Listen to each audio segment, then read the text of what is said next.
The wind was a living thing, a predator made of ice and fury that clawed at the walls of the small ranch house. Elias Thorne felt it in the very bones of the structure, a deep, groaning complaint from timbers that had stood against this mountain's wrath for 20 years. For 3 days, the world beyond his windows had been nothing but a swirling vortex of white, a blizzard that had buried the familiar landscape under a shroud of impossible depth. He had seen storms, of course. This land was forged by them.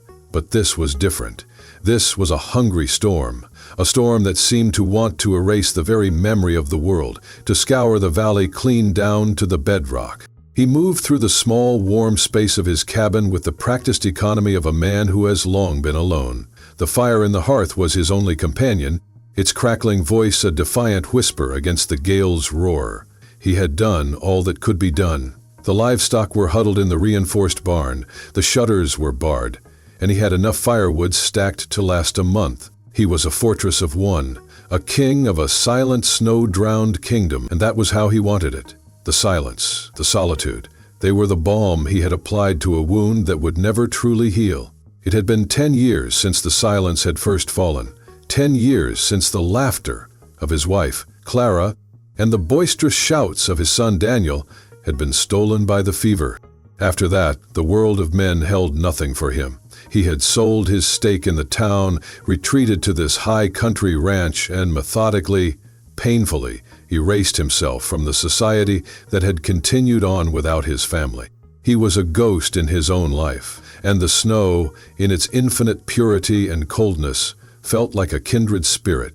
He stood by the window, peering through a small crack in the shutter. The world was an indistinct, violent blur, but then, through the maelstrom, he saw it. A flicker of movement, not the desperate scurrying of a winter-starved animal, but something else, something dark against the blinding white.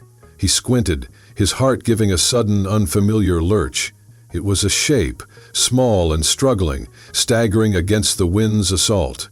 It fell, disappeared into a drift, and then, impossibly, rose again. It was a person. Out here. In this. Elias's first instinct, born of a decade of self-imposed isolation, was a cold, hard knot of denial. It was a trick of the light, a phantom conjured by the storm's hypnosis. No one could be out there. To be caught in this was a death sentence. He turned away from the window, his jaw set. It was not his concern. The world and its troubles were a distant shore he had left long ago. He added another log to the fire, the crackle momentarily drowning out the wind. But he could not drown out the image. The small, dark shape, fighting and failing. It was the image of Daniel in his mind's eye, his small body racked with the fever, fighting for breaths that would not come. The memory was a physical blow stealing the air from his lungs. He gritted his teeth, the sound a harsh grate in the quiet room. Damn it! Damn the world! Damn the storm for bringing this to his door! He moved to the heavy wooden door, his motion stiff, reluctant.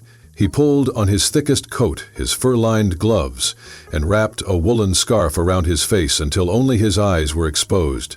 He took the rifle from its rack above the mantel, not for any human threat, but for the beasts that the storm might make bold. Opening the door was like opening the gate to hell. The wind tore at him, a physical force that tried to drive him back. Snow as fine and sharp as sand blasted his exposed skin. The world was a screaming white chaos. He tied a rope to the door latch and the other end around his waist, a lifeline. Many a man had been lost in a blizzard, just walking from his house to his barn. Following the faint memory of where he had seen the shape, he plunged into the tempest. The cold was immediate and absolute. It was a presence, an enemy that sought to steal the heat from his body and the will from his mind. He leaned into the wind, his boots sinking deep into the fresh powder, his every step a monumental effort. He was a man carved from stone, his face a mask of grim determination, but inside, a bitter question echoed with every beat of his heart. Why? Why was he doing this? For a stranger? For a ghost he'd seen in the snow? The answer was a feeling, not a thought. It was the ghost of his son, the memory of his wife's hand in his, a flicker of a man he thought had died 10 years ago. He found the tracks, faint depressions that were being erased by the second. He followed them, his eyes scanning the shifting landscape of drifts. And then he saw it again, a small mound of darkness, almost completely buried. He scrambled forward, his heart pounding a frantic rhythm against his ribs. He knelt, his gloved hands digging frantically at the snow. First he uncovered a tattered woolen cloak, then the small shoulder of a child. He brushed the snow from a face, blue with cold, framed by strands of dark hair matted with ice. It was a girl. Her eyes were closed, her breathing so shallow it was almost non-existent. For a moment, he thought he was too late. He pressed 2 fingers to her neck under the frozen line of her jaw, and then he felt it. A pulse, faint, thready, but there. It was a spark of life in a world of white death. He didn't hesitate, gathering the small limp form into his arms. He turned his back to the wind and began the torturous journey back to the house. The small life in his arms, a fragile, precious weight against the crushing indifference of the storm.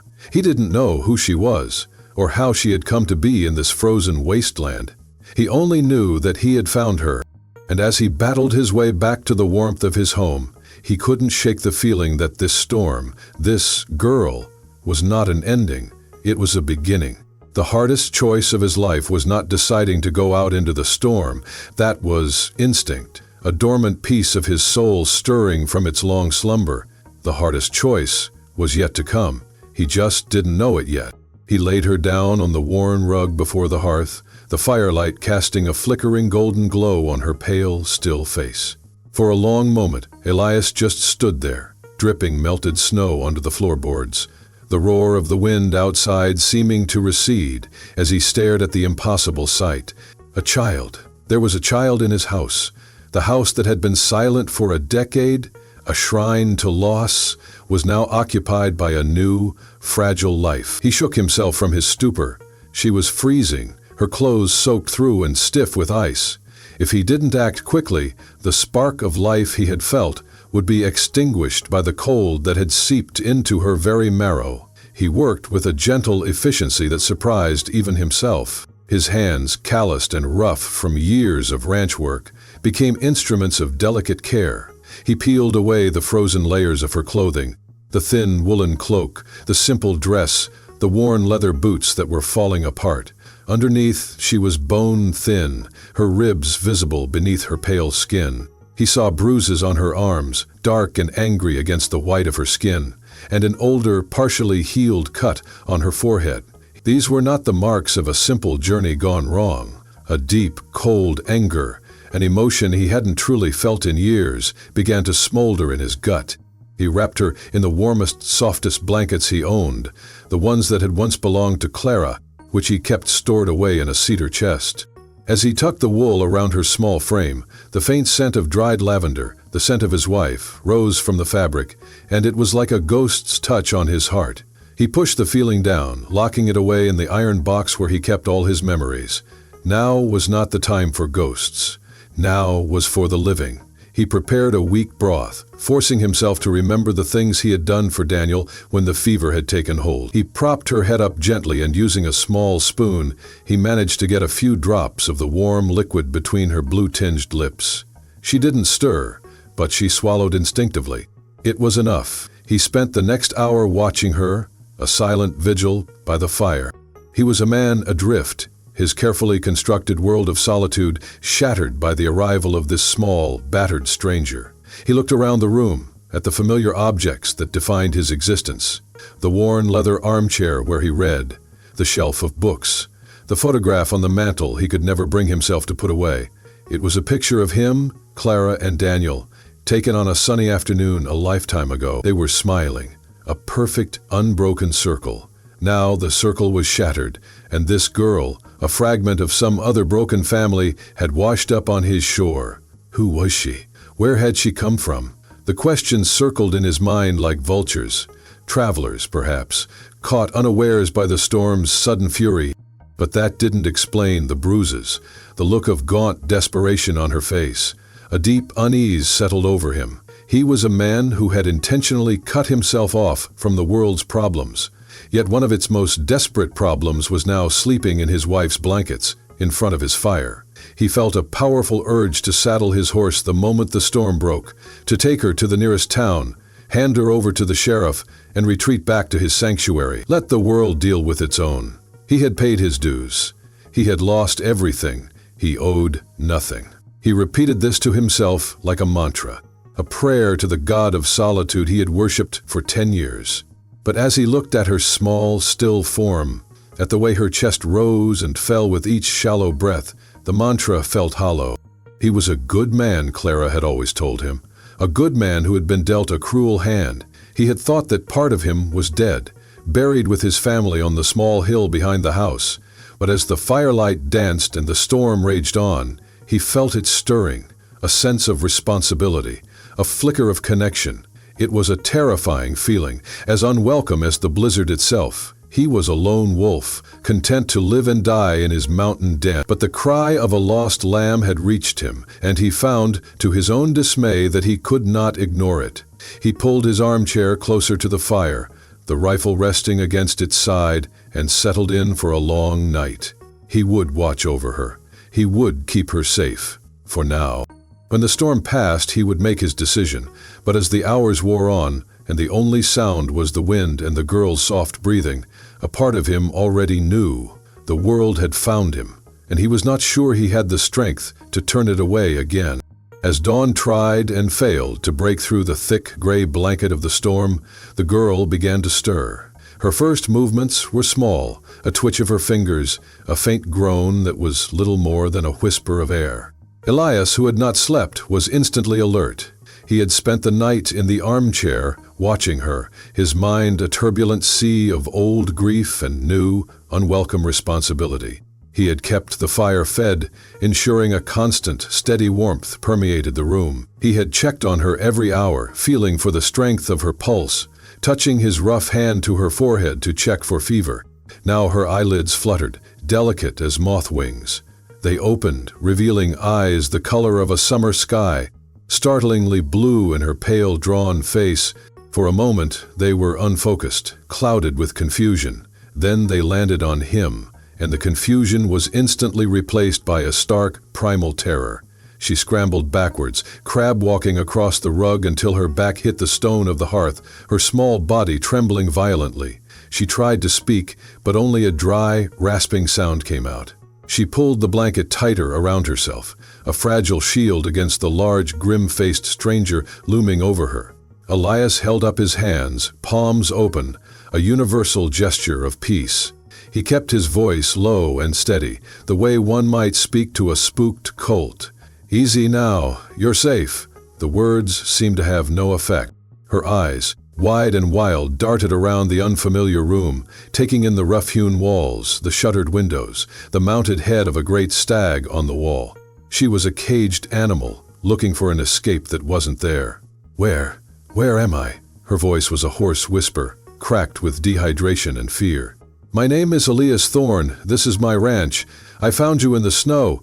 He gestured vaguely towards the door, a portal to the howling white world outside. "You were near frozen." He saw a flicker of memory in her eyes, the terror of the storm, but it was immediately overshadowed by the other, deeper fear. She hugged her knees to her chest, making herself as small as possible. "The others, my family?" Elias's heart sank. It was the question he had been dreading. He chose his words carefully. "There was no one else, child. Just you." Her face crumpled, the fragile composure shattering into a million pieces. A single tear tracked a clean path through the grime on her cheek, then another. Soon she was crying silently, her small shoulders shaking with sobs she was trying desperately to suppress. The sight pierced through the thick calluses around Elias's heart. It was a grief he knew all too well, the silent, hopeless grief of the survivor. He felt a clumsy, forgotten instinct to comfort her, but he didn't know how. He was a man who had forgotten the language of solace. He did the only thing he could think of. He ladled some of the broth, now richer and thicker, into a bowl and brought it to her, setting it down on the floor a safe distance away. "You need to eat," he said, his voice gruffer than he intended. "Get your strength back." She ignored the bowl, her gaze fixed on some point in the middle distance, lost in a world of horror he couldn't see. She started to murmur, her voice so low he had to lean closer to hear. "The men? The men with the silver stars?" A cold dread, sharp and immediate, snaked its way up Elias's spine. silver stars. Lawmen. What men? He asked, keeping his voice calm, betraying none of the sudden tension that gripped him. She shook her head, a violent, jerky motion. No, not real stars. They were wrong. Papa said they were wrong. She looked at him again, her blue eyes pleading, desperate for him to understand. He said they were devils. Elias felt the ground shift beneath him. This was no simple tale of travelers lost in a storm. This was something dark, something rotten. He had wanted to take her to the nearest town, to Sheriff Miller, a man he barely knew but trusted as much as he trusted any arm of the law. But if lawmen were involved, what then? Who do you turn to when the devils wear badges? He had spent 10 years building walls to keep the world out, but the world had not just knocked on his door. It had broken it down, and it had brought with it a darkness that he could feel seeping into the warmth of his home. He looked at the terrified child huddled by his fire, and he looked at the rifle resting against his chair. For the first time in a very long time, he was afraid. Not of the storm, not of the solitude. He was afraid of the choice he knew was coming, the choice between his hard-won peace and the terrifying plea in a little girl's eyes. The storm outside raged on, oblivious. But inside the small cabin, a different kind of storm was gathering, a storm of conscience and consequence that threatened to be far more destructive than any blizzard. The girl, whose name he learned was Lily, remained a bundle of tightly wound fear. She ate the broth he offered, her hand shaking so much that she spilled half of it, but she did not speak further of the men with the silver stars. The topic was a locked door, and she was terrified of what lay behind it. Elias did not press her. He understood that trauma was a delicate, wounded thing that could not be forced. He went about his daily chores, a routine so deeply ingrained it was second nature. He checked the livestock in the barn. The short walk a brutal battle against the unabated wind and snow. The animals were restless, their lowing and shuffling a testament to their confinement. He spoke to them in low, soothing tones, his voice a familiar comfort in their dark, hay-scented world. When he returned to the cabin, stamping the snow from his boots, he found Lily exactly where he had left her, by the fire, the blanket still pulled up to her chin. But she was not staring into the flames. She was staring at the photograph on the mantel. Her gaze was fixed on the smiling faces of Clara and Daniel. When she heard him enter, she flinched, her eyes darting towards him before returning to the picture. "Is that your family?" she asked, her voice barely audible over the crackling fire. Elias felt the old familiar clenching in his chest. He rarely spoke of them. To speak their names was to give the ghosts substance, to invite the pain to become fresh again. But looking at Lily, at her own profound and evident loss, he found he could not give her the silence he usually gave the world. "Yes," he said, his voice thick, "that was my wife Clara, and my boy Daniel." He walked over to the mantel, his fingers hovering over the cool silver frame without touching it. "He was about your age in this picture." Lily looked from the smiling boy in the photograph to the grim, bearded man standing before her. She saw the ghost of that smile in the lines around his eyes. They're in heaven now?" she asked, the childish euphemism, so starkly innocent it almost broke him. "Yes," Elias said, the word tasting like ash in his mouth. "A fever took them. 10 years ago this spring." He had not said those words aloud to another living soul in almost a decade. Saying them now felt like lancing a wound, a sudden, sharp pain followed by a slow, seeping release. Lily seemed to understand. She did not offer pity or platitudes. Her own grief was too raw for that. Instead, she offered a simple, profound statement of shared experience. "I miss my mama," she whispered, and a fresh wave of tears welled in her eyes. "And my papa, and my brother Thomas." In that moment, the vast gulf of age and experience between them vanished. They were no longer a strange man and a lost child. They were two survivors, two lonely souls adrift in a sea of loss, finding a momentary, fragile anchor in each other's presence. Elias pulled a small stool closer to the fire and sat down, a gesture that was both an offering and an acceptance. He was no longer a looming figure of authority, but a fellow mourner. "Tell me about them," he said, his voice softer than he had heard it in years. And so, she began to talk, not about the horror, not yet, but about the life that came before it. She spoke of her father, a blacksmith with hands as big as shovels, but a touch so gentle he could fix her favorite porcelain doll. She spoke of her mother, who smelled of cinnamon and wildflowers, and who sang hymns as she baked bread. She described her little brother Thomas, who was only 6, and who was always trying to catch frogs by the creek. As she spoke, the fear in her eyes receded, replaced by the warm glow of memory. She was painting a picture for him, a vibrant canvas of a life full of love and laughter, a life that had been brutally torn apart. Elias listened, his gaze fixed on her face. He saw not just a victim, but a person, a child who had loved and been loved, just like his own son. He was beginning to understand that this was not just a problem that had landed on his doorstep. This was a person who deserved justice. He had thought his heart was a barren wasteland, a field turned to dust after a fire. But as Lily spoke, he could feel something happening deep within that desolate landscape. It was like the first tentative drops of rain on parched earth, a feeling he had long ago given up on: hope, or perhaps something even more dangerous: purpose. The storm could rage all it wanted, the world could send its devils. He looked at Lily, her face illuminated by the firelight, her voice weaving a tapestry of a life stolen too soon, and he knew, with a certainty that was as cold and clear as the mountain air, that he could not send her away. He could not turn his back. Her fight was now his fight. He didn't know the enemy. He didn't know the odds. He only knew that for the first time in 10 years, the silence of his life had been broken, not by the howl of the wind, but by the whisper of a child's story. And that whisper was about to become a roar. The storm began to lose its fury on the 4th day. The wind's manic shriek softened to a mournful sigh, and the endless deluge of snow thinned, allowing a pale, watery light to filter through the clouds. The world outside was transformed, a landscape of immense, sweeping drifts and deep, untouched powder. It was a beautiful, silent, and deadly canvas. Inside the cabin, a similar transformation was taking place.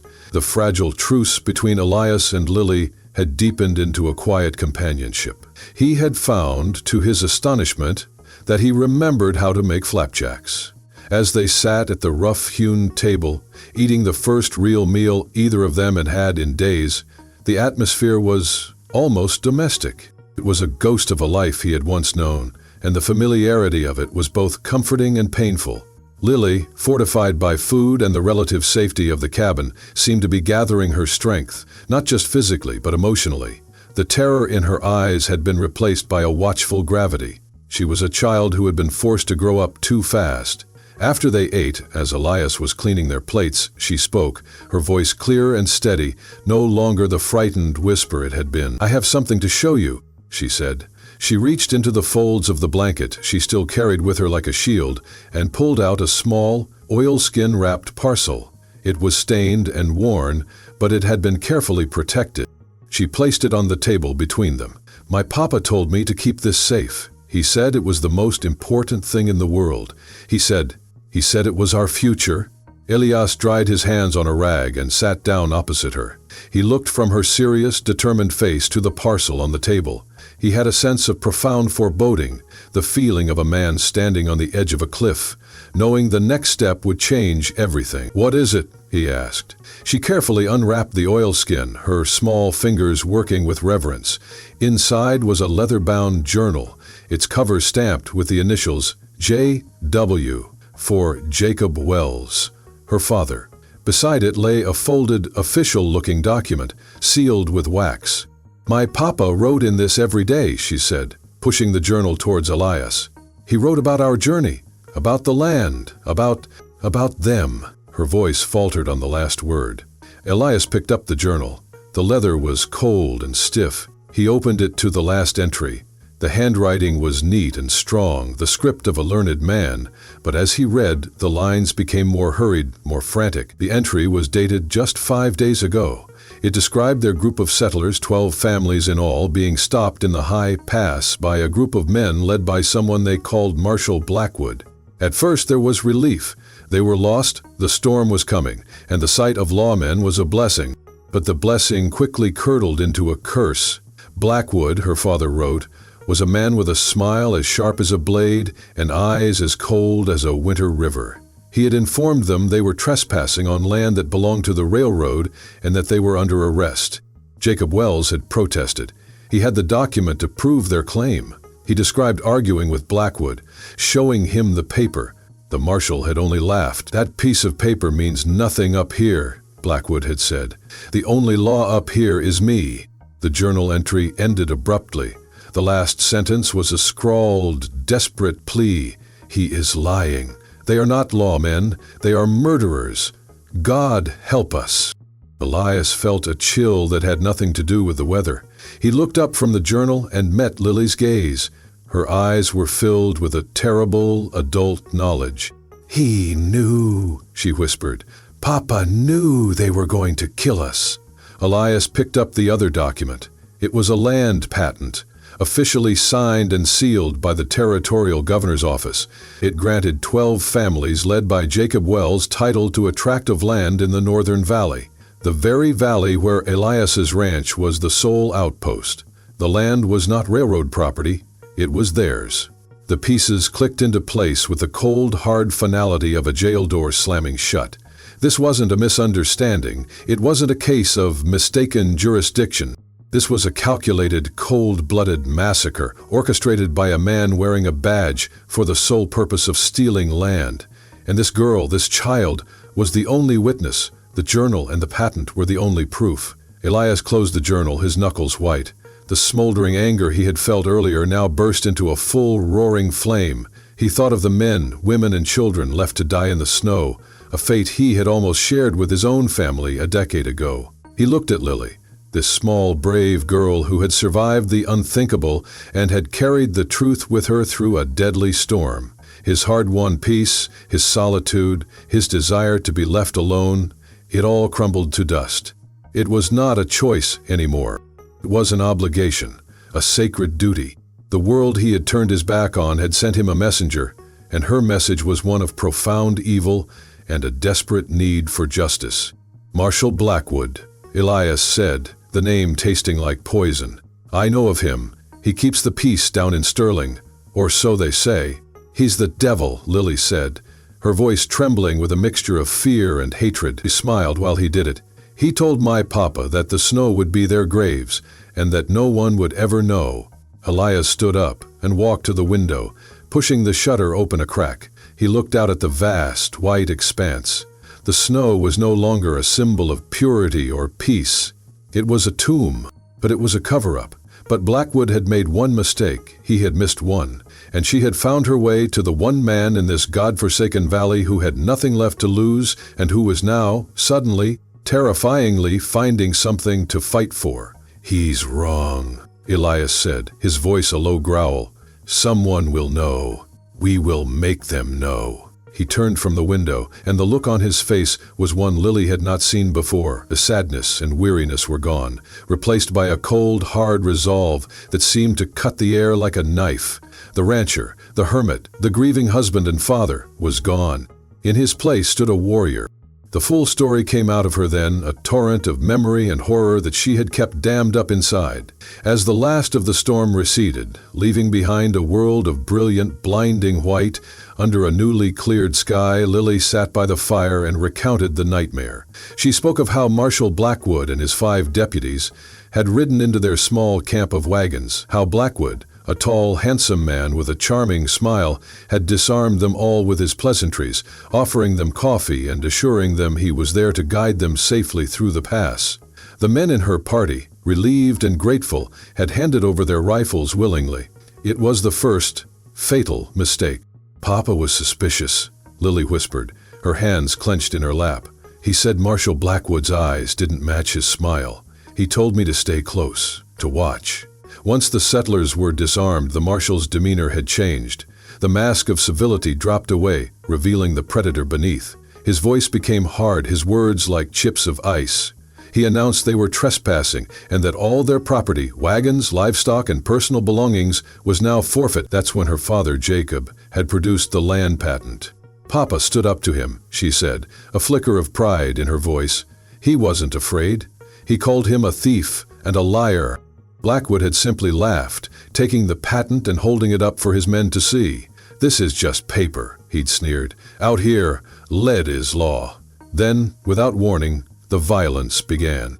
Blackwood himself had drawn his pistol and shot Jacob Wells in the chest. Lily described the scene with a chilling, detached clarity, the way a person does when the memory is too terrible to feel. She saw her father fall. She heard her mother scream. The other men, unarmed and stunned, were gunned down where they stood. It was not a fight. It was an execution. "They didn't even spare the older boys," she murmured, her gaze distant. "My friend, Samuel, he was only 14. He tried to run." She trailed off, unable to finish the sentence. Elias listened, his face an unreadable mask of stone, but inside a furnace of rage was burning hotter and hotter. He imagined the scene, the pristine snow, the trusting families, the sudden, shocking betrayal. It was the basest form of cowardice, the strong preying on the weak under the color of law. After the men were dead, Blackwood had turned his attention to the women and children. He had gathered them together, his smile returning as he looked them over. "The storm will take care of the rest," he had said, his voice laced with a chilling amusement. "No bodies, no crime. Just some folks who got lost in the snow." He and his men had then rounded up the settlers' horses and provisions, leaving the terrified, grieving women and children with nothing as the first flakes of the great blizzard began to fall. "My mother," Lily said, her voice cracking. "She grabbed my hand. She told me to run, to hide. She pushed me towards the trees. She screamed, 'Run, Lily, don't look back, survive!' The last word was a desperate command, a mother's final selfless act. Lily had run. She had scrambled into the thick pines at the edge of the clearing as Blackwood's men were laughing and looting the wagons. She had looked back once. A single searing image burned forever into her memory. Marshal Blackwood, standing over her father's body, calmly lighting a cigar. She had hidden in the woods, shivering with cold and terror, as the storm descended in its full fury, erasing the world, burying the evidence of the massacre under a blanket of white. She had wandered for what felt like an eternity, driven by her mother's last word, survive. She had eaten nothing but snow, her small body fueled by a desperate primal will to live. She was looking for the valley her father had described, the land that was supposed to be their paradise, their promised land. Instead, she had stumbled into a frozen hell, nearly dying at the foot of the one man who might be able to help her. When she finished her story, the cabin was silent save for the crackling of the fire. The sun, now bright in the sky, streamed through the windows, illuminating the dust motes dancing in the air, a stark contrast to the darkness of her tale. Elias finally spoke, his voice a low, dangerous rumble. "He left you to die, all of you. He thought the storm would finish the job," Lily said, her small face set with a grim maturity that no child should ever possess. "He didn't count on me. And he didn't know about Papa's journal." She looked at the book still lying on the table. It was more than a diary now. It was a witness. It was the voice of the dead, crying out for justice. Elias stood and walked to the wall where his own guns were kept. A Winchester rifle, a Colt Peacemaker in a worn leather holster, and a double-barreled shotgun. They were tools he used for hunting, for protecting his livestock from wolves and mountain lions. He had never, in all his years, pointed one at a man. He ran a hand over the cool, smooth stock of the rifle. He knew with absolute certainty that this was about to change. Blackwood would not just let this go. He had left a witness, a loose end. Once the storm cleared and he realized she might have survived, he would come looking. He would track her, and the tracks would lead here, to this cabin, to this last tiny bastion of defiance in a valley he thought he owned. The choice was no longer about whether to get involved. The choice was now about how to survive the consequences. The world was no longer at his doorstep. It was in his house, and it had brought its monsters with it. "He will come for you," Elias said, turning to face her. "He will come for the journal." Lily looked at him, her blue eyes wide, but the terror was gone, replaced by a fragile, burgeoning trust. "What will we do?" she asked. Elias slung the rifle's strap over his shoulder. The weight of it felt different now. It was not just wood and steel. It was responsibility. It was a promise. "We will be ready for him," he said. And in the stark light of the winter morning, the pact was sealed. The hermit and the orphan, bound together by tragedy, were about to make their stand. The 2 days that followed were a blur of purposeful activity. The quiet, melancholic rhythm of Elias's life was shattered, replaced by the urgent, focused energy of a man preparing for war. The knowledge that Blackwood and his men were coming hung in the air, a palpable threat that lent speed to their hands and gravity to their silence. Elias was transformed. The lethargy of his grief-stricken existence fell away, and the man he had been before, a soldier in his youth, a leader, a protector, re-emerged from the ashes of his past. He began to fortify the cabin, turning his home into a defensible position. He and Lily worked together, a strange, silent team. He showed her how to bar the heavy shutters from the inside, wedging thick pieces of wood into place so they could withstand a determined assault.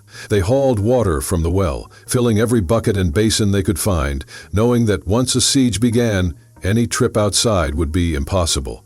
He took stock of his ammunition, laying out the brass cartridges on the table.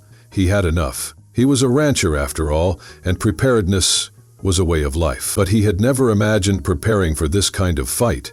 As he counted the rounds, he would glance at Lily, who sat nearby, cleaning his shotgun with a small, oiled rag, her movements precise and careful, just as he had shown her. He was teaching her to survive, not just the wilderness, but the cruelty of men. It was a terrible education for a child, and he hated every moment of it, but it was necessary. He saw a resilience in her, a core of steel that reminded him so much of his Clara. She did not cry or complain. She absorbed his instructions with a quiet intensity, her small face set in a look of grim determination. She was no longer just a victim. She was a soldier in her own right, fighting for the memory of her family. Their conversations were sparse, focused on the tasks at hand. "Hand me that hammer. The wood goes here. Is the west window secure?" But in the quiet moments, a bond was forming between them, forged in shared purpose and impending danger. One afternoon, as they were stacking firewood inside the cabin, creating a makeshift breastwork beneath the front window, Lily paused. "Were you a soldier, Elias?" she asked. He stopped, a log held in his hands. He hadn't thought of that time in years. "A long time ago," he said. "In a war that's best forgotten. Did you have to fight bad men?" "Sometimes," he admitted. "But sometimes the reasons for fighting get cloudy. It's hard to tell the good men from the bad." He looked at her, at the proof of Blackwood's evil resting on the table. "This time, it's not cloudy. This time, it's clear as a blue sky." That evening, he did something he hadn't done in 10 years. He climbed the ladder to the small, dusty loft. It was a place of ghosts, filled with boxes of Clara's dresses, Daniel's old toys, and the cradle he had built with his own hands. The air was thick with the scent of memory. He pushed past the pane and opened a large wooden trunk. Inside, wrapped in oilcloth, was his old army field scope, a brass telescope with powerful lenses. He also retrieved a second pistol, a Navy Colt he had kept from his service days. It was smaller, better suited to a smaller hand. He brought them down into the main room. He set up the scope on a tripod, pointing it out a small peephole he had drilled in one of the shutters. It gave him a clear, magnified view of the entire Valley Pass, the only approach to his ranch. He would see them coming from miles away. Then he turned to Lily. He held out the Navy Colt, but first. She looked at it, her eyes wide. "I don't want you to fight," he said, his voice firm but gentle. "I want you to hide. When they come, you'll go into the cellar. But if they get in, if I fall, you need to know how to protect yourself." And the journal. He showed her how it worked. The weight of it, the coldness of the steel, the simple, deadly mechanic. He hated himself for it. He was putting a weapon into the hands of a child, stripping away the last vestiges of her innocence. But innocence was a luxury they could no longer afford. She took the pistol, her small hands barely fitting around the grip. She held it with a strange reverence, a terrible understanding in her eyes. "I understand," she whispered. As night fell, a new quiet settled over the cabin. It was not the empty silence of solitude, but the tense, waiting silence of a fortress on the eve of battle. Elias sat by the window, peering through the scope at the moonlit snow. Lily was asleep on her pallet by the fire, the small pistol wrapped in a cloth beside her. He looked at her, a fierce protective instinct rising in him, so powerful it almost choked him. He was no longer just protecting a witness, he was protecting a daughter. In the 10 years since his family's death, he had thought his heart was buried with them on the hill. But this small girl, this survivor, had somehow found it. She had dug it out of the frozen ground, and it was beginning to beat again. And as he watched the pass, waiting for the devil to appear, Elias Thorne made a solemn vow to the ghosts of his wife and son. He had failed to protect them from the cruelty of fate. He would not fail this child. He would be the wall she stood behind. He would be the fire that kept her warm, and if need be, he would be the gun that kept her safe. He would not let the darkness take another family from him, not again, not ever. The morning of the 5th day dawned cold and clear. The sun cast long blue shadows across the snow-dusted valley. From his vantage point at the spyglass, Elias scanned the pass. The world was pristine, a perfect, unbroken blanket of white. There was no movement, no sign of life, save for a lone eagle circling high above. A part of him, the part that still craved the quiet life, hoped that he was wrong, that Blackwood would assume the girl had perished, that he would believe his monstrous secret was safe beneath the snow. But the other part of him, the soldier, the realist, knew better. Men like Blackwood, men consumed by greed and arrogance, did not leave things to chance. They did not tolerate loose ends. The waiting was a unique form of torture. Every gust of wind whistling through the pines sounded like the approach of riders. Every shadow shifting on the snow looked like a man on horseback. Lily was quiet, sensing his tension. She moved about the cabin with a mouse-like stillness, keeping the fire fed, ensuring everything was in its place. She held the journal, wrapped again in its oilskin, clutched to her chest, as if it were a part of her. It was mid-afternoon when he saw them. At first, they were just tiny black specks at the farthest reach of the spyglass's vision, emerging from the mouth of the canyon that led down from the high pass. But there was no mistaking them. Riders. He counted them. 1, 2, 3, 6 in all. 6 men, moving at a steady, purposeful pace. They were not a posse on a casual patrol. They were hunters. "They're here," he said, his voice flat and devoid of emotion. Lily, who was sitting at the table, looked up, her face paling. She clutched the journal tighter. "How many?" 6, Elias said, not taking their formation, the way they rode. They were confident, relaxed. They did not expect a fight. They expected to find a lone, terrified child, an easy problem to solve. He could see them more clearly now. One man rode at the front, on a large black stallion. He sat tall in the saddle, a figure of arrogant authority. Even from this distance, Elias could feel the man's presence. It had to be Blackwood. The other 5 fanned out slightly behind him, their rifles held loosely in their scabbards. They were following a faint set of tracks in the snow. Lily's tracks, miraculously preserved in the wind-sheltered parts of the trail. Tracks that led directly to his door. "Lily," Elias said, his voice calm and commanding. "It's time. Get in the cellar. Take the journal and the pistol. Bar the door from the inside. Do not open it no matter what you hear. Do you understand me?" She nodded, her eyes wide but her chin firm. She slid off the chair, the wrapped journal under one arm. She came to him and, for a brief, hesitant moment, she wrapped her small arms around his waist. "Be safe, Elias," she whispered into his thick coat. The simple, heartfelt plea struck him with the force of a physical blow. He put a hand on her head, his calloused fingers sinking into her dark hair. "I will," he promised. "Now go."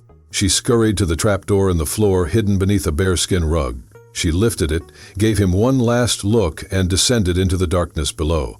He heard the heavy wooden bar slide into place. He was alone again, but this time the solitude was different. It was not the empty void of grief, but the sharp, focused loneliness of a sentinel at his post. He had a purpose. He had someone to protect. He moved to the front window, taking his place behind the barricade of firewood. He rested the barrel of his Winchester on a notched log, the sight aligning perfectly with the path the riders were taking. He could end it right here. He could shoot them from their saddles before they even knew he was there. It would be the smart thing to do, the soldier's choice. but a part of him rebelled against it. He was not an assassin, ambushing men from a distance.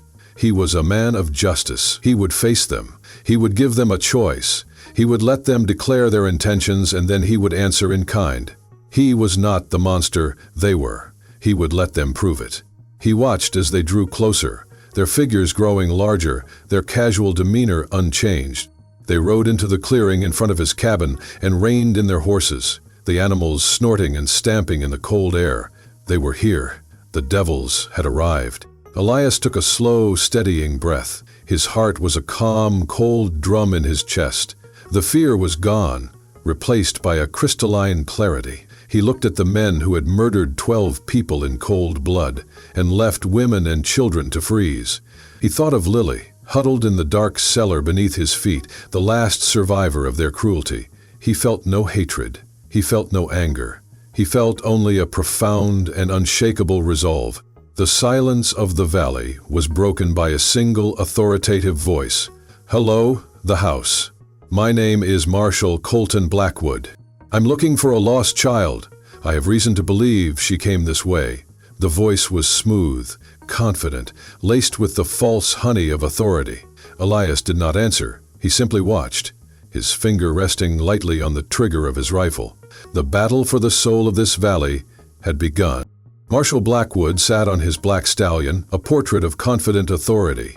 He was a handsome man with a neatly trimmed mustache and piercing blue eyes that seemed to take in everything at a glance. He wore a fine, sheepskin-lined coat and a silver badge that gleamed in the afternoon sun. He looked less like a frontier lawman and more like a gentleman adventurer. But Elias, watching from the shadows of his cabin, saw past the facade. He saw the coldness in those eyes, the predatory stillness in the man's posture. This was the devil Lily had described. Blackwood surveyed the cabin, his gaze lingering on the barred shutters, the lack of smoke from the chimney. Elias had let the fire die down to avoid giving them a target. A slow smile spread across the marshal's face, a smile that did not reach his eyes. "A cautious man," Blackwood said, his voice carrying easily in the still, cold air. He was speaking to his men, but his words were meant for the cabin's unseen occupant. "I appreciate a cautious man, but there's no need for it. We're the law.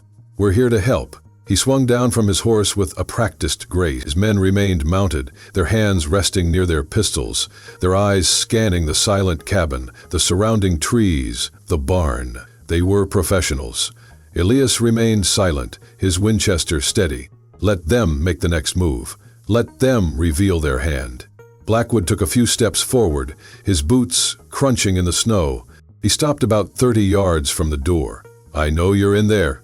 My trackers followed the girl's footprints right to your door. She's a runaway, a ward of the state. Stole something that doesn't belong to her. I just want the girl and the property she took. Do that and we'll be on our way. No trouble for you." The lie was so bald, so audacious, it was almost impressive. A ward of the state, stolen property. He was building a narrative, a legal justification for what he was about to do. He was creating a story for any curious ears. One of Blackwood's men, a burly, bearded man with a nervous energy, shifted in his saddle. "Marshal, maybe he don't know she's in there. Maybe he ain't even home." "He's home, Harding," Blackwood said without turning around. "I can feel him. He's watching us right now." He fixed his gaze on the front window, as if he could see Elias through the wood. "Look, friend," Blackwood called out, his tone shifting, becoming more reasonable, more intimate. "I understand. You find a half-frozen kid in the snow, you do the Christian thing, you take her in. I commend you for it. But you're in over your head. This is official business. Just open the door, give us the girl, and this all goes away." Elias thought of Lily in the cellar. He thought of her father's journal. He thought of the 12 fresh graves hidden beneath the snow in the high pass. This would not go away. It would never go away. He decided it was time to speak. His voice, when it came, was a low, rough growl, the sound of a man unused to talking. "The girl stays here." The sound of his voice seemed to startle them. It was not the voice of a scared farmer. It was the voice of something else. Blackwood's smile tightened. "And who might you be, friend?" "The man who owns this land," Elias said. "And you're trespassing." A low chuckle came from Blackwood. "Trespassing? I'm the United States Marshal for this territory. I don't trespass." "Your badge is a lie," Elias said, his words dropping like stones into the silence. "And you're no lawman." The air grew thick with tension. The casual confidence of Blackwood's men evaporated, replaced by a watchful alertness. They straightened in their saddles, their hands moving from resting on their pistols to gripping them. Blackwood's face lost all trace of its false charm. His expression hardened into a mask of cold fury. The predator was done playing with its food. "You're a brave man," Blackwood said, his voice now dripping with menace. "Or a foolish one. I'll give you one last chance. Open the door and hand over the girl, or we're going to burn this cabin to the ground with you inside it." The threat hung in the air, stark and brutal. This was the true face of Marshal Colton Blackwood. This was the man who had murdered a dozen people and left their families to die. Elias adjusted his aim, centering the Winchester sight on the gleaming silver star on Blackwood's chest. "You're not taking her," he said, his voice ringing with finality. "And you're not setting foot on my property. Turn around and ride away. That's your last chance." Blackwood stared at the cabin for a long, silent moment. Elias could see the calculation in his eyes. He was weighing the cost, the risk. Then a slow, cold smile returned to his lips. "So be it," he said softly. He turned to his men. "Harding, you and Jones circle around the back. See if there's a weaker spot. Riley, get the oil from the saddlebags. If he wants a fire, we'll give him one. The rest of you, with me. Let's see how brave he is when his house is coming down around him." Blackwood drew his pistol, the click of the hammer being cocked unnaturally loud in the silent valley. "No one is to harm the girl," he commanded. "But the man is yours." The time for talking was over. Elias watched Blackwood raise his pistol and fire at the front window. The bullets slammed into the firewood barricade, sending splinters flying. It was the opening shot. The siege had begun. Elias returned fire not at Blackwood, but at the ground just in front of his horse. The stallion screamed and reared, throwing the surprised marshal into the snow. The battle was joined. The clearing erupted into a cacophony of gunfire. The sharp crack of rifles and the deeper boom of pistols echoed through the valley, shattering the winter silence. Two of Blackwood's men, seeing their leader thrown, immediately opened fire on the front window, their bullets thudding into the logs Elias had stacked. He ducked down, splinters of wood spraying past his head. The other two, the ones Blackwood had called Harding and Jones, spurred their horses towards the back of the cabin, seeking a different angle of attack. Elias knew he couldn't stay pinned down in one spot. This was a battle of movement and angles. His cabin was his fortress, and he knew every inch of it. He scrambled away from the front window, moving low and fast, to a smaller, reinforced opening on the west side of the cabin. From here he had a clear view of the barn and the path the two flanking riders were taking. He saw them dismount behind the cover of a large woodpile, preparing to advance on foot. He rested his rifle on the sill. He was not a murderer, but he was a protector. He would not kill if he could avoid it, but he would disable. He would neutralize the threat. He took aim at the first man, Jones, a lanky youth with more bravado than sense. Elias didn't aim for his chest, he aimed for his leg. He squeezed the trigger, the Winchester bucking against his shoulder. The shot was true. The man screamed, a high, thin sound of pain and surprise, and crumpled to the ground, clutching a shattered thigh. The other man, Harding, the one with the beard, immediately dropped behind the woodpile, firing blindly towards the cabin. The shots went wide, burying themselves in the log walls. One threat down, 5 to go.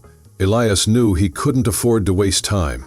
Blackwood would be back on his feet, furious and determined, and the man named Riley was likely preparing to make a fire run. He had to keep them off balance, keep them guessing. He moved to the east side of the cabin, to another small peephole he had prepared. From here he could see Blackwood getting to his feet, brushing snow from his fine coat, his face a mask of incandescent rage. Another man was handing him a rifle from his saddle. The third man, the one who had been with Blackwood, was laying down covering fire at the front window. Elias took a moment to breathe, to assess. They thought he was one man, pinned in the front. They didn't realize he was mobile, that he could fire from any direction. He had the advantage of surprise, but it wouldn't last long. He heard a new sound, a scraping at the back of the cabin. It was hiding, the remaining man from the flanking party, trying to pry open a shutter. Elias's heart hammered in his chest. He had to deal with the threat at the back before turning his attention to the front again. He crept to the rear wall, his shotgun now in his hands. It was a better weapon for close quarters. He stood beside the shuttered window, listening to the man's grunts of effort as he tried to jam a crowbar into the frame. Elias waited for the right moment. The scraping stopped. A moment of silence. Then the wood splintered as the crowbar finally bit deep. The man gave a grunt of triumph. In that moment, Elias kicked the shutter open from the inside. Harding was standing there, his face inches from the opening, a look of stunned surprise on his face. He hadn't expected this. Before the man could even raise his pistol, Elias slammed the butt of his shotgun into his face. Harding staggered back, blood pouring from his nose, and fell into the snow, dazed and disoriented. Elias didn't have time to see if he was unconscious. He slammed the shutter closed and dropped the bar back into place. 2 more down. He spun back towards the front of the cabin. He had bought himself precious seconds. He peered through the peephole. Blackwood was now organized. He and the remaining 2 men, rifIe and another, were advancing on foot, using the trees at the edge of the clearing for cover, moving from one to the next, getting closer. rifIe was carrying a can, the oil. Their plan was clear: get close enough to douse the front wall and set it ablaze. He had to stop them. He sighted on rifIe, the man with the oil can. He was the primary threat now. But rifIe was smart, staying low, moving erratically. It was a difficult shot. Elias took a deep breath, let it out slowly, and squeezed the trigger. The bullet whizzed past rifIe's head, close enough to make him duck and scramble for better cover behind a thick pine. A miss. A costly miss. Blackwood and the other man used the opportunity to advance further. They were now less than 20 yards from the cabin. "Pour it on!" Blackwood yelled. "Burn him out!" rifIe darted from behind his tree, making a mad dash for the cabin wall. Elias frantically worked the lever action of his rifle, chambering another round. He had one chance before the man reached the wall. He aimed and fired, not at the man, but at the can in his hand. The bullet struck the metal container with a loud clang. Oil sprayed everywhere, dousing rifIe's coat and the snow around him. The man yelped in surprise, dropping the now emptied can. He was soaked in flammable liquid, a human torch waiting for a spark. He scrambled back towards the trees, his eyes wide with panic. The immediate threat of fire was averted. But now he faced 2 armed men, led by a furious Blackwood, just outside his door. He was holding his own, but the odds were still long. He was one man against a determined force, and he knew with a sinking feeling that this was just the beginning. Blackwood was not a man who gave up easily. He would not be deterred by a few setbacks. He would keep coming, relentlessly, until he got what he came for. Elias reloaded his rifle, his mind racing, planning his next move. He was bleeding from a cut on his cheek where a splinter had struck him, but he didn't feel it. All he felt was the cold, hard resolve to see this through to the end. He glanced at the trap door to the cellar, a silent prayer on his lips that Lily was safe, that she couldn't hear the full fury of the battle raging above her. He was fighting for her. He was fighting for the dead, and he would not fall. The brief lull in the fighting was more menacing than the gunfire itself. Elias knew Blackwood was regrouping, rethinking his strategy. The initial arrogant assault had failed, costing him 3 of his men, 2 wounded, 1 dazed. But he was far from defeated. Elias used the precious moments to reload his weapons and survey the situation. From the west window he could see the man he'd shot in the leg, Jones, trying to crawl back to the cover of the woods, leaving a grim trail of red in the snow. The other one, Harding, was now sitting up, shaking his head, his face a mask of blood. They were out of the fight, for now. But Blackwood and the 2 remaining men were still a lethal threat.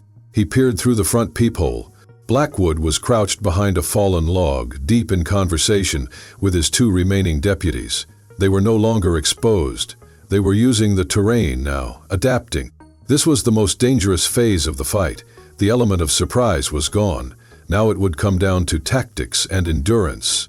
Elias's greatest advantage was his knowledge of the land. His ranch was not just a house and a barn, it was a network of defenses he knew by heart. He had dug a shallow trench between the house and the barn years ago for drainage, but it could serve as a covered path. He had a weak spot in the stone wall behind the barn that could be used as an escape route. He had options. But leaving the cabin meant leaving Lily, even if she was hidden in the cellar. He wouldn't risk it. He had to make his stand here. He heard a shout from outside. It was Blackwood. "Rancher, you're good, I'll give you that. But you're still just one man. My offer still stands. Give me the girl, and I'll let you live. I'll even give you a share. Did she tell you what's on that land? It's not just pasture. There's gold in those hills, enough for all of us. You don't have to die to protect some dead sodbuster's brat." The offer of gold. The classic temptation. Blackwood was trying to find his price, assuming every man had one. It was a window into the marshal's soul. He saw the world only in terms of greed and power. He could not comprehend a man fighting for principle. "There's no gold for murderers," Elias yelled back, his voice raw. "The only thing you'll get here is a shallow grave." Blackwood laughed, a harsh, humorless sound. "Wrong answer." Suddenly, a volley of shots peppered the front of the cabin again, but it was just a distraction. As the bullets hammered his barricade, Elias heard a sound from a different direction, a heavy, repeated thud against the thick oak of his main door. They were trying to break it down with a log. He scrambled to the door, his shotgun ready. He could hear their grunts of effort with each impact. The door was strong, built of seasoned oak and reinforced with iron bands, but it would not hold forever. He had to break their assault. He had one advantage they didn't know about. Above the door he had built a small sliding panel, a murder hole like in the castles of old, just big enough to point a gun through.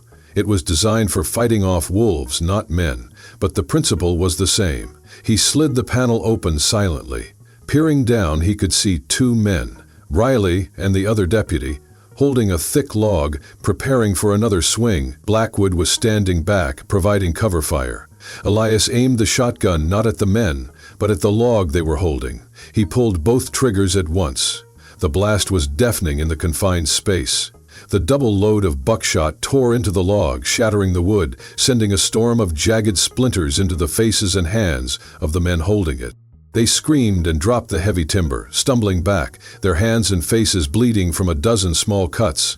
It was a devastating, non-lethal blow that completely broke their momentum. Blackwood, seeing his men fall back in disarray, let out a string of curses.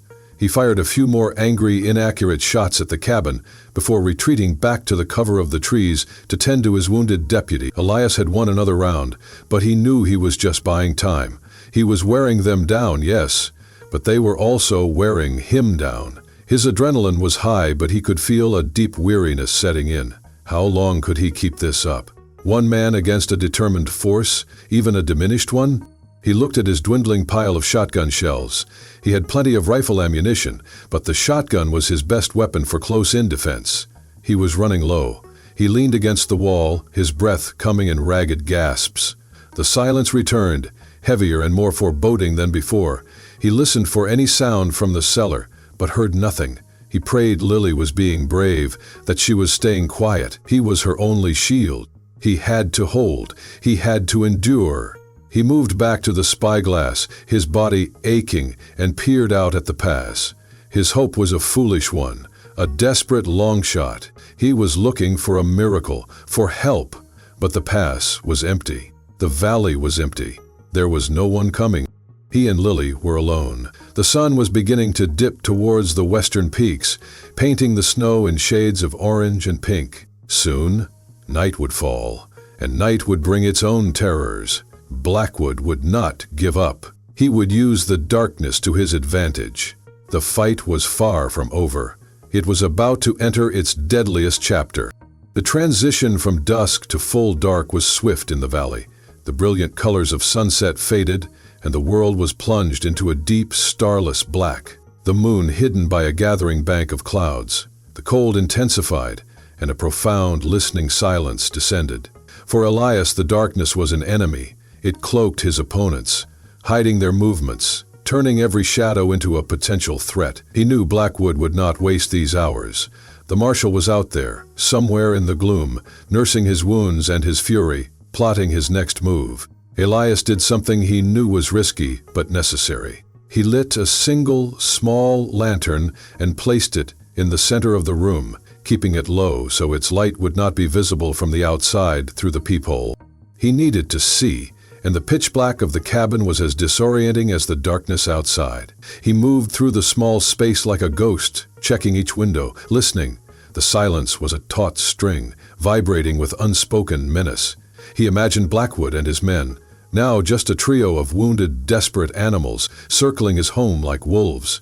He knew their next assault would not be as direct. They would be stealthier, more cunning. An hour passed, then another. The waiting gnawed at him, fraying his nerves. It was a war of attrition now, a test of will. He ate a piece of dry jerky and drank from his water bucket, forcing himself to conserve his energy. He thought about Lily, alone in the cold, dark cellar. Fear for her was a constant, physical ache in his chest. Was she scared? Was she cold? He had to end this. He couldn't let her endure this torment for much longer. Then he heard it, a faint, scratching sound. It wasn't coming from a window or the door. It was coming from below, from the floor. His blood ran cold. The cellar. Blackwood must have found the exterior entrance to the root cellar, a small, angled door set against the cabin's foundation, usually hidden by a snowdrift. The storm had cleared it. They weren't trying to get into the cabin, they were trying to get to Lily. A blind, protective rage surged through him, so powerful it almost buckled his knees. This was his greatest fear realized. They had bypassed him and gone straight for the heart of his defense, the person he was sworn to protect. He snatched up his shotgun and the lantern and threw open the trapdoor. "Lily!" he yelled, his voice echoing in the small space below. He heard a small, terrified cry. He scrambled down the ladder into the pitch-black cellar, the lantern light dancing wildly, casting monstrous shadows on the stone walls. He saw her at the far end of the cellar. She was backed into a corner, her eyes wide with terror. In front of her, the heavy wooden bar that secured the exterior door was splintering, being pried from its brackets by a crowbar from the outside. In her hands, she held the small Navy Colt he had given her, her arms shaking, the pistol aimed at the groaning door. She was following his orders.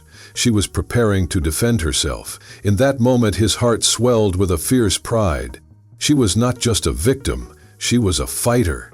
"Get behind me," he roared, moving to stand in front of her, his shotgun aimed at the door. He was a wall of fury, a father protecting his child. The wooden bar finally gave way with a loud crack, and the door burst open. A figure was framed in the opening, a dark silhouette against the gray snow outside. It was Riley, the man who'd been doused in oil, his face a mess of splinter wounds. He held a pistol in one hand and a lantern in the other, a look of grim triumph on his face. "Found you, little bird," he snarled. Before Riley could even process that Elias was there, Elias fired the shotgun. The blast in the confined space of the cellar was apocalyptic. The concussion threw him back a step, and his ears rang. Riley was thrown backward out of the doorway as if struck by a giant's fist, his lantern shattering against the stone, plunging the cellar back into near darkness, save for Elias's own light. But he knew they wouldn't just send one. He shoved Lily farther back into the corner. "Stay down," he commanded. A second figure appeared in the doorway. It was Blackwood. He was faster, smarter. He didn't hesitate. He fired his pistol into the darkness of the cellar, the muzzle flash a brilliant, blinding strobe. The bullet ricocheted off the stone wall with a high-pitched whine, inches from Elias's head. Elias fired his second barrel, but Blackwood had already dropped to the side, and the shot blasted into the snow outside. He was out of ammunition. His shotgun was empty. Blackwood rose from his crouch, a dark, menacing shape in the doorway, his pistol leveled. "It's over, rancher," Blackwood rasped, his voice ragged with fury. "You fought well, but it's over." Elias stood his ground, his useless shotgun held like a club. He would not let him pass. He would die here, in this dark, cold cellar, before he let this monster take one more step towards the child cowering behind him. He braced himself for the final, fatal shot. The world seemed to slow down. He saw the cold glint in Blackwood's eyes, the tightening of his finger on the trigger. It was the end. Then a sound he did not expect, a small, sharp crack from behind him. It was not the deafening roar of his own shotgun, but the higher-pitched report of the Navy Colt. Blackwood's body jerked. A look of profound, almost comical surprise spread across his face. He looked down at his shoulder, where a dark stain was already spreading across his fine coat. He looked back up, his eyes wide with disbelief. He had been shot. By the girl. The distraction was all Elias needed. He lunged forward, a primal roar tearing from his throat, and slammed his body into Blackwood, driving him backward out of the cellar and into the snow. The two men went down in a tangled heap, a desperate, brutal struggle for survival in the freezing darkness. The fight in the snow was a primal, savage affair. It wasn't a gunfight anymore. It was a desperate, grunting struggle for dominance, man against man. Elias had the advantage of righteous fury and raw strength, but Blackwood was a cornered snake, vicious and wiry. They rolled in the snow, fists flying, curses snarled into the frigid air. Blackwood's pistol had been knocked from his hand, lost somewhere in the darkness. Elias's empty shotgun was equally useless. It was down to bare hands. Elias landed a solid punch to Blackwood's jaw, snapping his head back. He tried to pin him to end the fight, but Blackwood was slippery. He twisted and brought his knee up hard into Elias's ribs, forcing a pained gasp from him. The marshal scrambled away, getting to his feet, his breath coming in ragged clouds. Elias rose more slowly, the pain in his side a sharp stabbing fire. They circled each other like wolves, their faces illuminated only by the faint, ambient light of the snow. You old fool?" Blackwood spat, wiping blood from his lip.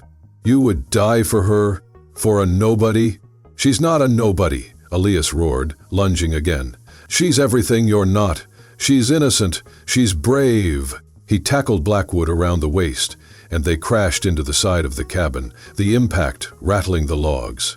Blackwood slammed Elias's head against the wall, and for a moment stars exploded behind his eyes. Dazed, he slid to the ground. Blackwood stood over him, a triumphant, cruel smile on his face. He drew a long, wicked-looking knife from a sheath on his belt. The blade gleamed dully in the faint light. "I was going to let you live," Blackwood said, his voice a low, venomous hiss. "But now I'm going to enjoy this." He raised the knife, preparing to plunge it into Elias's chest.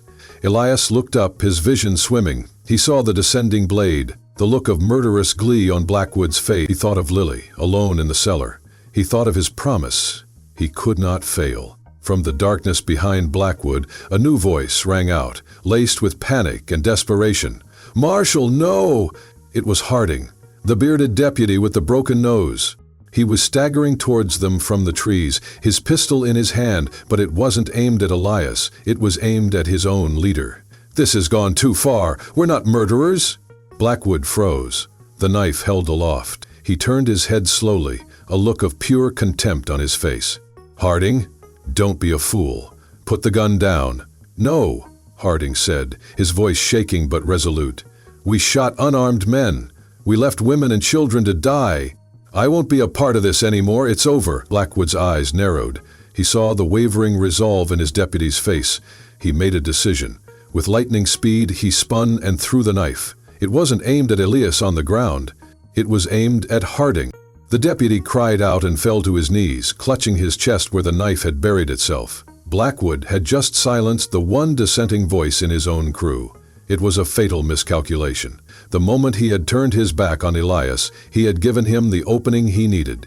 Elias surged up from the ground, his body screaming in protest, and drove his shoulder into the back of Blackwood's knees. The marshal tumbled forward, caught completely off guard.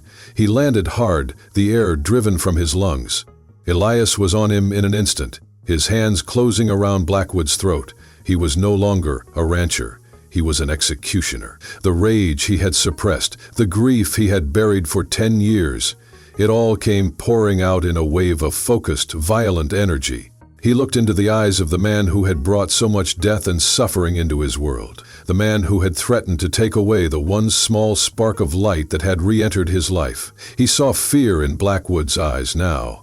The arrogance was gone, replaced by the primal terror of a man facing his own mortality. "This is for them," Elias growled, his wife for all of them. His grip tightened. Blackwood's face began to turn purple, his hands clawing uselessly at Elias's powerful arms. And in that moment, Elias knew he could do it. He could end it. He could choke the life from this monster and send him to hell.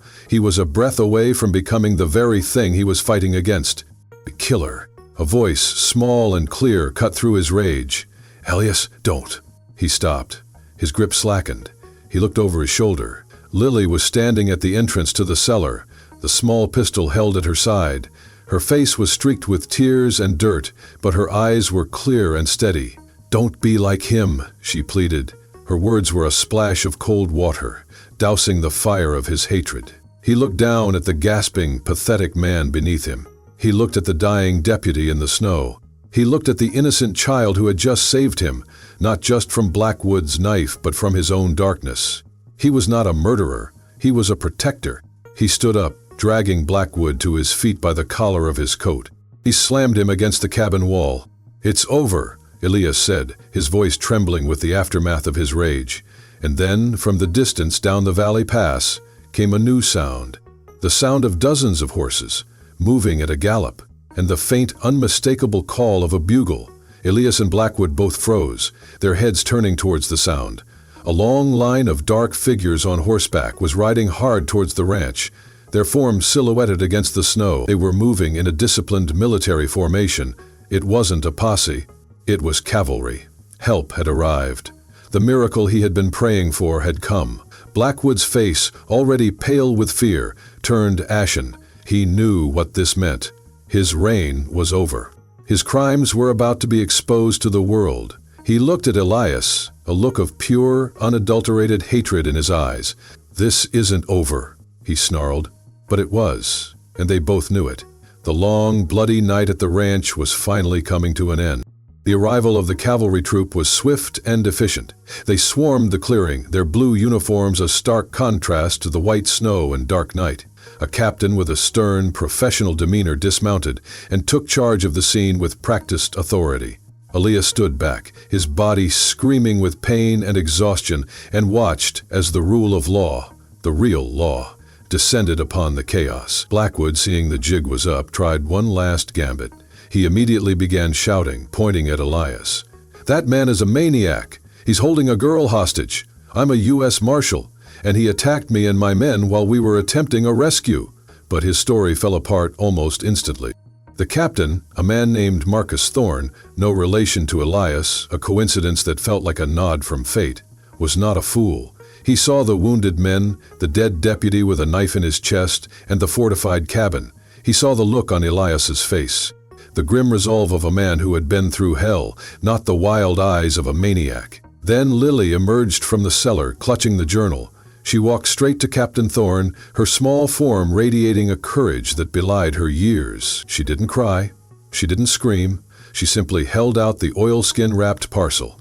"My name is Lily Wells," she said, her voice clear and strong. "This belonged to my father. It will tell you everything." The captain took the journal and the land patent. He opened the journal, his eyes scanning the last frantic entry under the light of a soldier's lantern. He read Jacob Wells's description of Blackwood, the betrayal, the accusation of murder. His expression, already stern, hardened into granite. He looked at the land patent, confirming their legal right to be in the pass. Then he looked at Harding, the wounded deputy who was being tended to by a medic. Harding, seeing the journal, seeing Lily, finally broke. "It's true," he gasped, his voice choked with pain and guilt. "All of it. We killed them. Blackwood made us do it.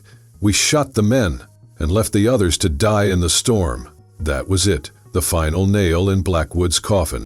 The confession, combined with the journal and Lily's testimony, was an insurmountable wall of evidence. Captain Thorne turned to two of his largest soldiers. "Marshal Blackwood," he said, his voice dripping with contempt as he stripped the title of its honor, "you are under arrest for 12 counts of murder, conspiracy, and impersonating a federal officer. It seems your commission was revoked 6 months ago for corruption." The final piece of the puzzle clicked into place. Blackwood wasn't just a dirty lawman. He was no lawman at all. He was just a common thief and murderer, wrapped in the stolen cloak of authority. Blackwood's face contorted in a snarl of pure rage, and he made one last, desperate move, lunging for a soldier's pistol. But he was weak, wounded, and surrounded. He was subdued in seconds, his arms pinned behind his back, his fine coat dirtied with snow and blood. As they bound his hands, his eyes found Elias's across the chaotic clearing. The look in them was not of defeat, but of a venomous promise, a promise of revenge. But Elias felt nothing, no fear, no triumph, only a profound, bone-deep weariness and a quiet, soaring sense of relief. He had done it. He had kept his promise. He had protected the innocent. He walked over to Lily, who was now shivering, the adrenaline finally leaving her small body. He knelt in front of her, ignoring the protest of his bruised ribs. He took off his own thick coat and wrapped it around her shoulders.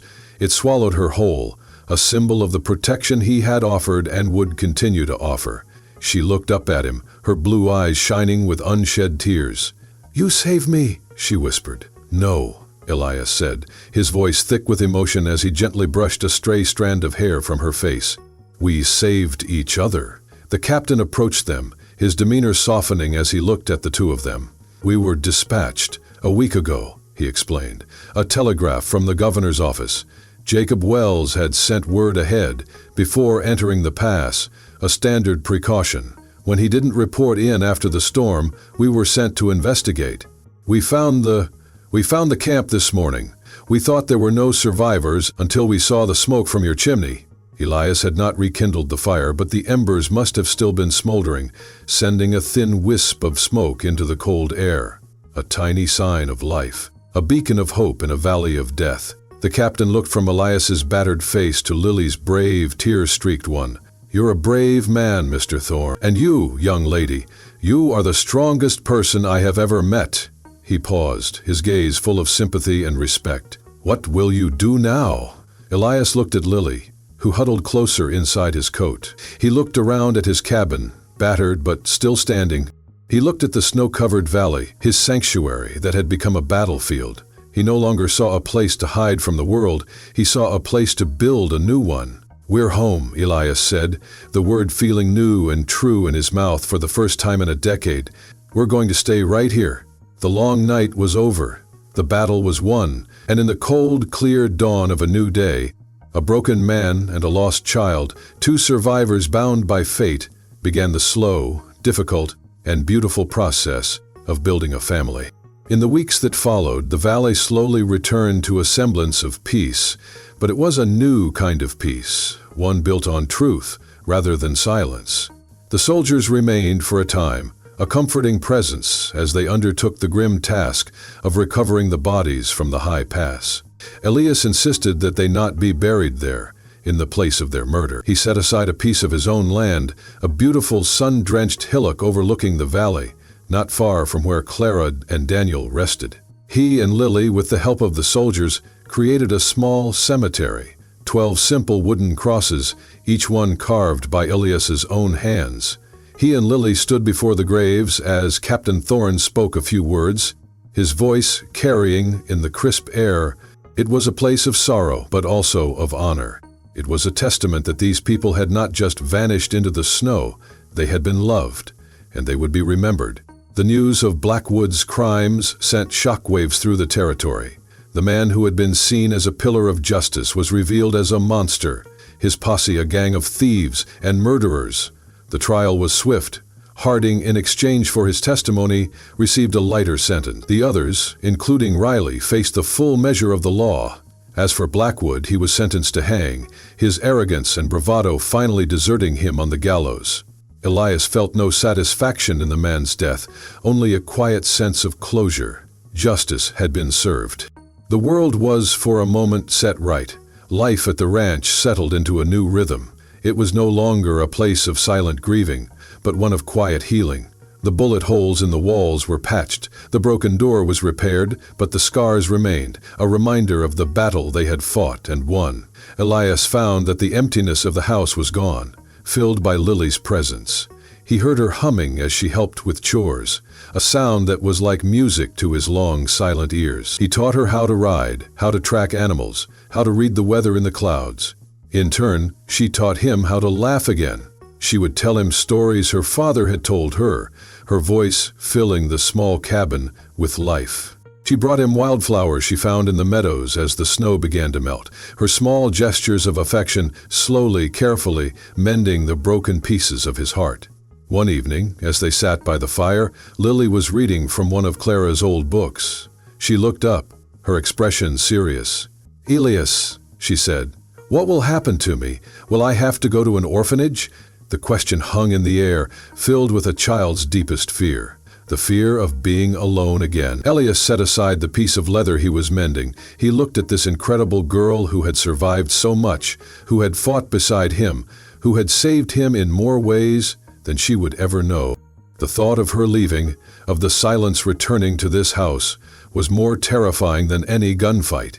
He reached out and took her hand. "This is your home, Lily," he said, his voice thick with emotion. "If you'll have me, I would be honored to be your family, to be your father." Tears welled in her eyes, tears of relief and joy. She flew into his arms, her small frame shaking with sobs. Elias held her tight, his own eyes burning. The last of the ice around his heart finally melted away, washed away by the love for this child. He was no longer just a survivor. He was a father again. He had found a new purpose, a new reason to greet the dawn. The ghosts of Clara and Daniel were still there, but they were no longer figures of sorrow. They were gentle memories, smiling at the new life that had taken root in the home they had once shared. He had learned a hard lesson. You cannot hide from the world, because the world is made of people, and people need each other. Kindness is not a weakness, it is a shield. Courage is not the absence of fear, it is acting in spite of it. He looked at the photograph on the mantel, the smiling family in the silver frame. He knew he would soon place another photograph beside it, one of him and Lily, two survivors, a new family forged in the crucible of a winter storm. Their faces turned towards the future, together. If you were Elias, faced with that first choice, to step out into the storm or to stay in your warmth, what would you have done? We all face storms in our lives, moments that demand a choice between our comfort and our conscience.